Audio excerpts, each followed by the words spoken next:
So I got this old dump trailer here years ago, and it's set for a couple years, and I had to go load it down with some stuff yesterday, knowing the battery was probably bad.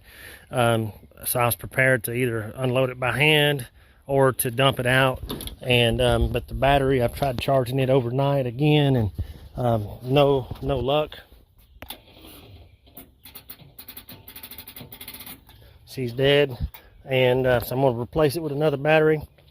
But anyways, I'm gonna jack this this bed up real quick, show you guys how I do it.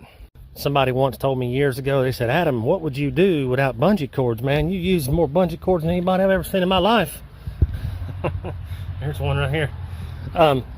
But what would I do without these farm jacks? I use them every day on all kind of stuff, and I'm all the time doing logging, excavating, and I have my restoration company. But here I am again, using them every day.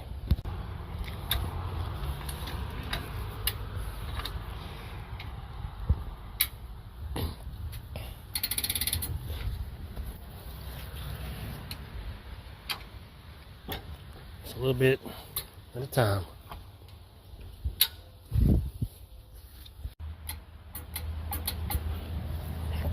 Trying to let out a little bit of that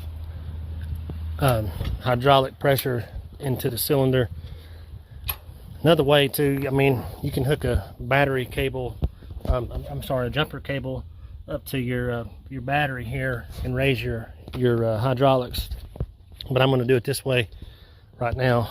Okay, I got it jacked up here, and I'm going to go ahead and put some blocks or something in between here. You always want to make sure there's something in between here, because it could fall. I actually saved a man's life one time. I went over to his house. Something said, hey, go over to Joe's house. This was back when I was 17 years old. I was a teenager, of course. And so I went over to Joe's house. I rode my three-wheeler, my Honda 185S three-wheeler. It was my grandpa's, and he had passed away and left us this three-wheeler. And so I rode that three-wheeler everywhere.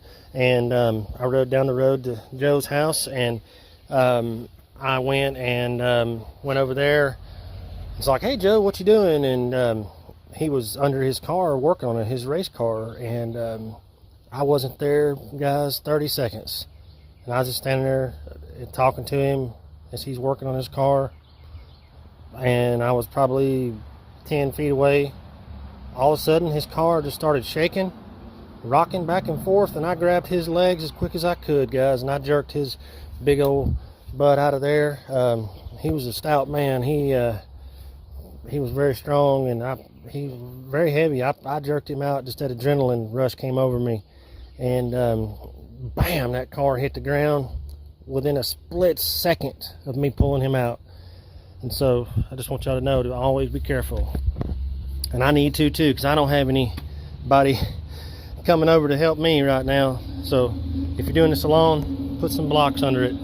I don't have any wood blocks available at the moment, but this is a lot better, and the true support of the center block is not this direction. It's if you flip it over, that's the true support, is if you set it on this. But this is all I've got right now. Should be fine. Use at your own risk. Yeah, I've got a pretty good little bit of corrosion here. That could be my main problem, but this battery is getting fairly old here. It's from 2016. I'd actually restored it and cleaned out all the debris and put new electrolyte in it back in 2022, and it worked good for the last 2-3 years. So here we are, gonna take her out here. Well, you know, you got problems whenever your battery terminal and post cleaner post tool falls apart. I just pulled it apart out of the little case, and it fell apart, but I can still use this for the battery post. And then I'm going to try to maybe use this real quick.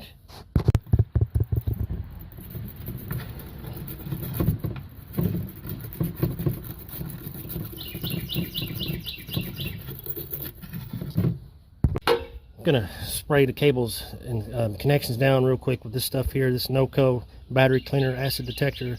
It does real well. And then I'm gonna wipe up the excess.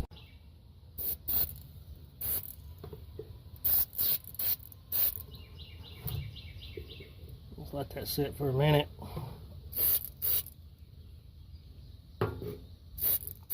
We'll wipe it off here in a second. Now, if you notice, there is 2 red cables. I originally bought this old trailer off an old farmer, and he might have did, like a lot of us, just use what we have. So he had 2 red cables. But it's pretty obvious which one goes to which, because one is connected up here to the ground on the trailer. So that would be your black wire, which is ground. Okay, I'm going to wipe it down a little bit.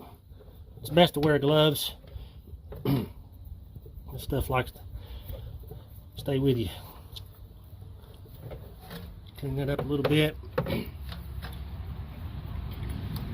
Yeah, my terminals don't look the greatest, but they work, they work. That's all that matters. Now, this next product here is the NOCO NCP2 battery corrosion preventative, excuse me, and it does really well. It's an oil-based product. I've used this stuff for years, and I even put it on like AA and AAA batteries, but it helps protect from that corrosion. So I'm gonna try to hold the phone here and spray a little bit. Then I'm gonna wipe it up. That's any excess.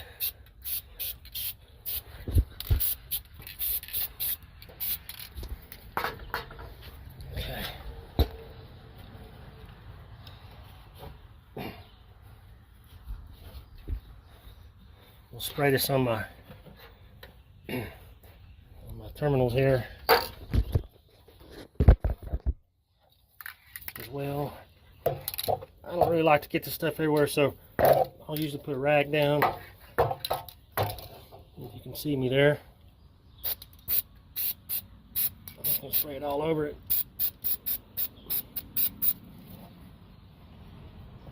It does work really well. This stuff, out of the 2, this is my favorite product that they make, or as cleaners and such. The little felt pads, I'm going to put them down next, and those are really great as well. Now, if you see here, this is why you put those jack bases. If this soil was a lot wetter and looser, it would just have dived right in. This side here is a lot wetter over on this side, but it's solid enough for me to use it today. But if it was any worse, you definitely want to use one of those jack bases that I've got in the description. The links to those. You can also use a large thick board that will work as well. Okay, I'm going to install these next. This is real easy. Just take it out of the pack and put it over the battery post. Okay, I've got those installed. Those felt covers, and they help with the battery corrosion, preventing the corrosion as well.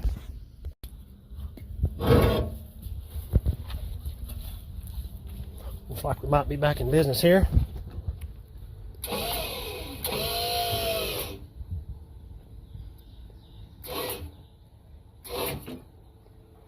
Don't want my jacks to fall.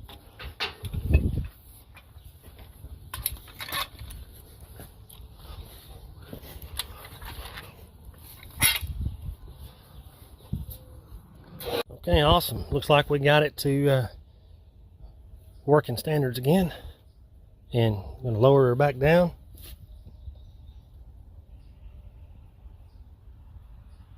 Slowly but surely. That's good though, we got it situated.